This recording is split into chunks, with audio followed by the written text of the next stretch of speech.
पंडित जवाहरलाल नेहरू भारतीय राजनीति के एक ऐसा कैरेक्टर हैं जिनका नाम लिए बिना न तो भाजपाइयों को सुकून आता है, न ही देश के सुप्रीम लीडर को चैन।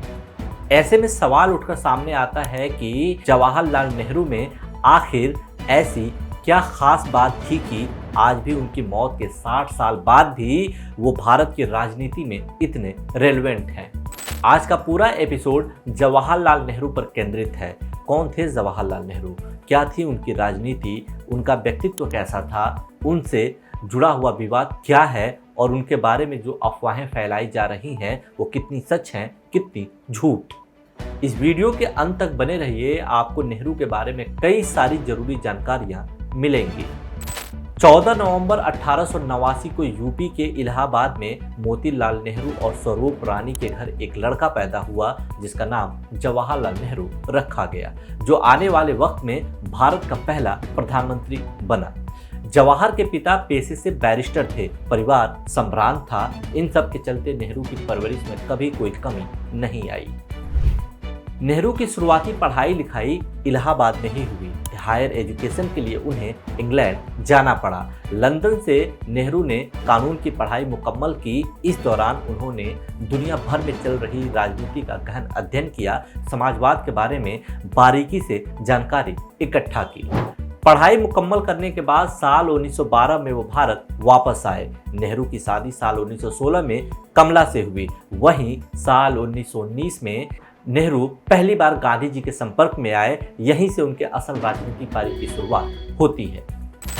ये सब तो हो गया जवाहरलाल नेहरू का संक्षिप्त जीवन परिचय, और अब आते हैं असल मुद्दे पर। आखिर नेहरू से जुड़ा हुआ विवाद क्या है और उसकी सच्चाई क्या है। पोस्ट ट्रूथ, सोशल मीडिया और गोदी मीडिया के इस दौर में देश के पहले प्रधानमंत्री जवाहरलाल नेहरू के बारे में तमाम तरह की अफवाहें और झूठ चल रही हैं। कई बार तो इन अफवाहों के पीछे एक विशेष पार्टी के समर्थित लोग ही जुड़े होते हैं। खैर, ज्यादा लंबा चौड़ा प्रस्तावना और ज्ञान देने की जगह हम सीधे सीधे मुद्दों पर आते हैं। आज हम बात करेंगे उन 5 बड़े झूठ और अफवाहों के बारे में जो नेहरू के बारे में फैलाई जाती हैं, जिन्हें देश का एक बड़ा वर्ग सच मान बैठा है। लेकिन असल सच क्या है, हम आपको बताते हैं। जवाहरलाल नेहरू के बारे में जो सबसे बड़ा झूठ बोला जाता है कि उनका आज़ादी के संघर्ष में कोई खास योगदान नहीं था, उन्हें फालतू का क्रेडिट दिया जाता है। क्या है इसकी हकीकत, हम आपको बताते हैं। सच्चाई तो यह है कि जवाहरलाल नेहरू ने देश की आज़ादी के लिए अपना सर्वस्व न्यौछावर कर दिया। स्वतंत्रता संघर्ष के दिनों में उन्होंने अपने जीवन के 9 साल जेल में गुजारे। सोचिए, जिस व्यक्ति ने 3259 दिन जेल की यातना सही हो, उस राष्ट्रवादी नेता के बारे में इस तरह का झूठ और भ्रम फैलाने वाले लोग किस मानसिकता के होंगे। नेहरू के बारे में जो दूसरा सबसे बड़ा झूठ बोला जाता है कि उन्होंने परिवारवाद और वंशवाद की राजनीति को बढ़ावा दिया। क्या है इसकी सच्चाई, आइए समझते हैं। इसमें कहीं कोई शक नहीं है कि नेहरू एक बड़े और प्रभावी राजनीति परिवार से ताल्लुक रखते थे। उनके पिता मोतीलाल नेहरू प्रख्यात बैरिस्टर और राष्ट्रवादी नेता थे।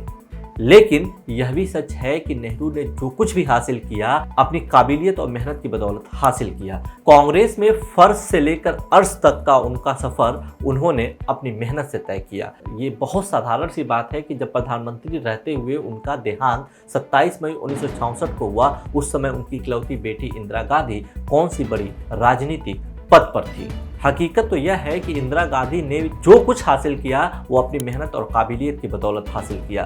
गांधी नेहरू की विरासत ने कुछ मौके जरूर दिए, लेकिन सफलता उन्होंने अपने दम पर हासिल की। नेहरू के बारे में तीसरा सबसे बड़ा झूठ बोला जाता है कि वो दुर्घटनावश हिंदू थे, उनको हिंदुओं से नफरत थी।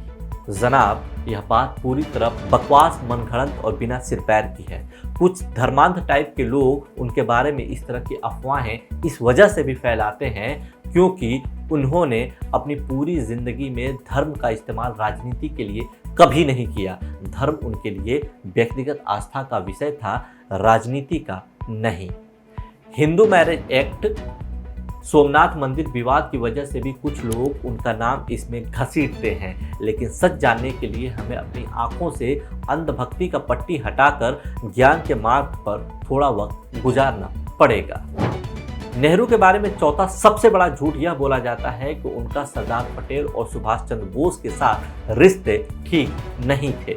सच्चाई तो यह है कि अगर सरदार पटेल के साथ नेहरू के रिश्ते ठीक नहीं होते तो सरदार पटेल नेहरू के इतने बड़े प्रशंसक कभी नहीं होते। एक घटना के बारे में हम आपको बताते हैं जिससे आप खुद अंदाजा लगा सकते हैं कि पटेल नेहरू की कितनी रिस्पेक्ट करते थे। नेहरू के 59वें बर्थडे पर पटेल ने संविधान सभा में कहा था, महात्मा गांधी ने पंडित नेहरू को अपना राजनीतिक उत्तराधिकारी चुना और यह देखकर बहुत संतोष होता है कि सही व्यक्ति का चुनाव किया गया। नेहरू सच्चे अर्थों में गांधी जी के आदर्शों का पालन करते हैं और उन्होंने विश्व के राष्ट्रों के बीच भारत की प्रतिष्ठा बढ़ाई है। कुछ ऐसे ही अफवाह नेहरू और सुभाष चंद्र बोस के रिश्तों को लेकर भी फैली हुई है, लेकिन उनके बीच रिश्ते कैसे थे इसे भी आप एक उदाहरण से समझ सकते हैं। साल 1936 की बात है जब दोनों यूरोप में थे। बोस वहां निर्वासित जीवन व्यतीत कर रहे थे तो नेहरू अपनी बीमार पत्नी कमला का इलाज करवा रहे थे।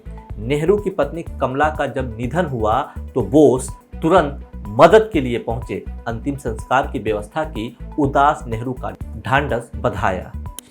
दोनों लोगों के राजनीतिक विचारों में भी काफी समानता थी। सुभाष चंद्र बोस आजीवन नेहरू को अपना सच्चा दोस्त और भाई मानते थे और इस बात की हजारों लाखों साक्ष्य मौजूद हैं, तहरीरें मौजूद हैं। नेहरू के बारे में पांचवा सबसे बड़ा झूठ यह बोला जाता है कि उन्होंने कश्मीर समस्या को पैदा किया, विलय में देरी की। अभी कुछ दिन पहले की ही बात है जब केंद्रीय मंत्री किरण रिजिजू ने आरोप लगाया था कि कश्मीर विलय में देरी के जिम्मेदार नेहरू थे। सिर्फ किरण रिजिजू ही क्यों, भाजपाई हुकूमत लगातार कश्मीर मामले में नेहरू को घेरने की कोशिश करती है, लेकिन सच तो यह है कि नेहरू की मेहनत और दूरदर्शी फैसलों की बदौलत ही कश्मीर भारत का अभिन्न हिस्सा बना है। याद कीजिए वो कबायली संकट जब पाकिस्तान समर्थित आतंकियों ने कश्मीर पर हमला किया था। उस समय नेहरू सूझबूझ और कूटनीतिक समझ से ही महाराजा हरीश सिंह और शेख अब्दुल्ला को साथ लेकर परिस्थिति से निपटे भी और बाद में कश्मीर का भारत में विलय भी करवाए। इसमें कदम कदम पे सरदार पटेल ने भी उनका साथ खूब दिया। पोस्ट ट्रूथ, सोशल मीडिया और गोदी मीडिया के इस दौर में गांधी नेहरू की विरासत को मिटाने, उन्हें बदनाम करने की तमाम साजिशें चल रही हैं। लाखों करोड़ों कोशिशें हो रही हैं, फिर भी उस विरासत को न तो मिटाया जा सका है न ही मिटाया जा सकता है। ऐसा क्यों है, इसका जवाब जानने के लिए हमें अपनी आंखों से अंधभक्ति की पट्टी हटानी होगी और उस विरासत और सच को समझना होगा और पढ़ना होगा जिसने भारत को एक राष्ट्र के रूप में स्थापित करने के लिए अपना सब कुछ न्यौछावर कर दिया।